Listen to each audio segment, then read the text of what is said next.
আসসালামু আলাইকুম এভরিওয়ান, সবাই কেমন আছো? আলহামদুলিল্লাহ আমি ভালো আছি। আমি সাথে বলছি শরীয়তপুর থেকে। আশা করছি যে যেখান থেকে আমি ভিডিওটা দেখছি সবাই অনেক বেশি ভালো আছো, সুস্থ আছো, নিরাপদে আছো। সকালে উঠে অনেক বৃষ্টি, এত বৃষ্টি আল্লাহ কি বলবো। এই বৃষ্টির কারণে নেটওয়ার্কই অফ হয়ে গিয়েছে, কিছু বলার নেই। আর নেটের সমস্যার কথা, আর আমার ইদানিং আমাদের ওয়াইফাই লাইনে অনেক বেশি ডিস্টার্ব দিতেছে। আর যেটা সত্যি বলতে এমবিতে ভিডিও আপলোড দেওয়াটা অনেক বেশি কষ্ট, কারণ একটা ভিডিও আপলোড দিলে 2 থেকে 3 ঘন্টা সময় লাগে ভিডিওটা আপলোড হতে, কেন জানি না আমার ফোনেই নাকি। আর এদিকে গ্রামীণ সিমটা অনেক বেশি ডিস্টার্ব দিতেছে, তো ভাবতেছি যে সিমটা একটু চেঞ্জ করব। তো দেখা যাক কি হয়। আর এদিকে সকালে আমি পানি রাখতেছি, বৃষ্টির পানি। আর আমি ভাত রান্না করি, ডাল রান্না করি বৃষ্টির পানি দিয়ে। তার কারণ হচ্ছে আমাদের এদিকের কলের পানিটা দিয়ে রান্না করলে ভাত অনেক লাল হয়ে যায়, তার জন্য আর কি। তো ওটাই আর কি রাখলাম। আর শীতের জন্য যেটা রাখবো সেটা সবাই কিন্তু আমাদের এইদিকে একদম বড় বড় ড্রাম ভরে তারপর বৃষ্টির পানি রেখে দেয়। তো এইদিকে আমার পানি আনার পরে দেখি ভাই বাঁশ কাটতে এসেছে। আমি যেখানে থাকি ঠিক তার পাশে আমাদের জায়গা, তো ওইখানে বড় বাঁশঝাড় আছে, তো বাঁশ কাটতে এসেছে। তখন একটু বৃষ্টিটা ছ্যাঁক দিয়েছিল, তো ভাইকে একটু হেল্প করলাম, ও একা পারছিল না তার জন্য। তো এইদিকে বাসায় এসে দুপুরে রান্না টান্না করলাম, ওটা আর তোমাদের সাথে শেয়ার করা হয়নি। বিকেলের দিকে ভাবলাম যে অনেক দিন যাবৎ পিঠে খাই না, তো একটু পিঠে বানানো যাক। আর ভাবলাম যে কি পিঠে বানানো যায় যে একটু রেখে খাওয়া যায়। আসলে যেহেতু ছোট বাবু আছে, সব সময় তো আর বানানো সম্ভব না, মন চাইলেও একটা জিনিস বানাতে পারি না সময়ের অভাবে। তো এই জন্য ভাবলাম যে একসাথে একটু বানিয়ে তারপর অনেক দিন যে রেখে খাওয়া যায় সেই পিঠাটাই বানাবো। তো এইদিকে আমি একটু চিনি গুঁড়ো করে নিলাম, আর এটা বিস্কিট পিঠা বানাবো তার জন্য। তো ডিম নিয়েছি আর চিনি গুঁড়ো করে নিয়েছি, না হয়তো দেখা যায় এই চিনি গলাইতে গলাইতে আমার একদম 2-3 ঘন্টা পার হয়ে যাবে। আর ডিমের মধ্যে কেন জানি না চিনিটা দিলে একদমই গলতে চায় না, তো এজন্য আমি একটু ব্লেন্ড করে নিয়েছি, একদম পাউডার করে নিয়েছি। এতে দেখা যায় অনায়াসেই একদম ডিমের সাথে মিশে যাবে আর আমার সময়টাও বেঁচে যাবে। এখন বর্তমানে আমি অনেক কিপটে হয়েছি।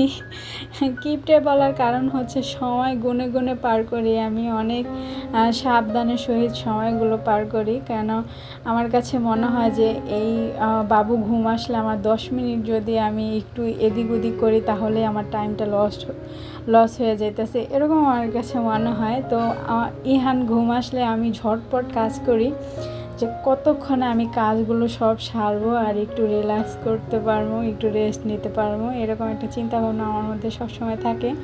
তো অবশেষে মাকে ফোন দিয়েছি যে না, এ আমার দ্বারা আর সম্ভব হবে না, কারণ একা একা অনেকগুলো আসলে আটা গুলিয়ে ফেলেছিলাম। তো পরে এসে দেখি মাও একটু হেল্প করলো। যখন আমি আটাটা গোলাছিলাম তখন দেখি আমার হাতে একদম আটকে আসছিলো, পরবর্তীতে মাই সব কিছু করেছে। আর ভাই কেটেছে, আমি ভেজেছি, আসলে 3 জনেই কাজ করেছি। আর ওইদিকে আমার ছেলে তো আছে জ্বালানোর জন্য, তো উঠে গিয়েছিল। তো পরবর্তীতে ভাই ওকে একটু কুলে নিয়েছে, আবার একটু কাজ করেছে, আর বাদ বাকিটা মাই করেছে, আমি ভেজেছি। আর এই পিঠাগুলোর সাথে সাথে ভেজে ফেলতে হয়, না হয়তো দেখা যায় একটার সাথে আরেকটা লেগে যায়, এই জন্য আর কি। তো এই তো মা রুটি বানিয়ে দিয়েছিল আর আমি কাটতে বসেছিলাম। পরবর্তীতে কিন্তু ভাইও কেটেছিল। প্রথমত ছুরি দিয়ে কেটেছি, তারপরে এই যে এই ছাঁচগুলো আছে এগুলা দিয়ে কেটে নিয়েছি, আর এগুলা দেখতে বেশ সুন্দর কিন্তু। আর এদিকে আমি ভাজতে চলে আসছি। আর দ্রুত ভাজার কারণ হচ্ছে যে একটার সাথে আরেকটা লেগে যায়, আর যদি একটু আটা ছিটানো হয় তাহলে দেখা যায় যে তেলটাই পুড়ে যায়। তো সব দিকেই অসুবিধা, তো সাথে সাথে ভাজাটাই শ্রেয়।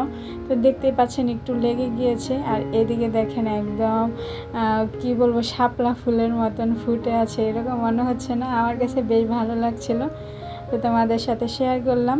তো ভিডিওটা এই পর্যন্ত কারা কারা দেখেছে জানি না, যারা এই পর্যন্ত এসেছে সবার কাছে ছোট্ট একটা রিকোয়েস্ট করে নিতেছি, প্লিজ ভিডিওটা যারা এই পর্যন্ত দেখে এসেছো, যাদের মনে নেই তো ছোট্ট একটা লাইক দিয়ে ভিডিওটা কন্টিনিউ করো। আর যারা আমার চ্যানেলটাকে সাবস্ক্রাইব করেছো তাদের সবাইকে অসংখ্য অসংখ্য ধন্যবাদ। আর যারা করোনি, পুরো ভিডিওটা কোথাও কোনো অংশ যদি একটু ভালো লেগে যায় তা অবশ্যই একটু সাবস্ক্রাইব করে দিবে আর অল অপশনটা ক্লিক করে দিবে। অনেকে অল অপশনটা ক্লিক করো না, তার জন্য কিন্তু সাবস্ক্রাইবটা কেটে নিয়ে যায়, তো হয়তো বা অনেকে বোঝে না, তো তার জন্য একটু বলে দিলাম।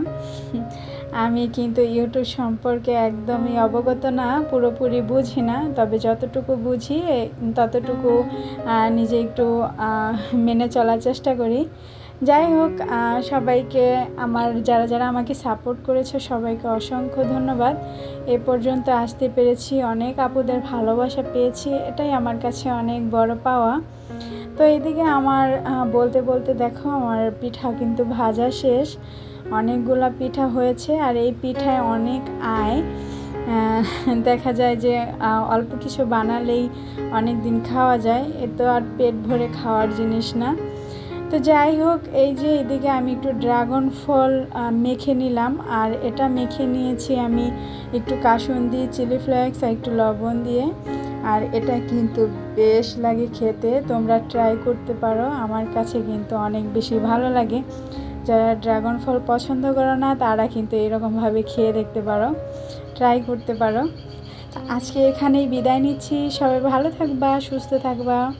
আল্লাহ হাফেজ, আসসালামু আলাইকুম।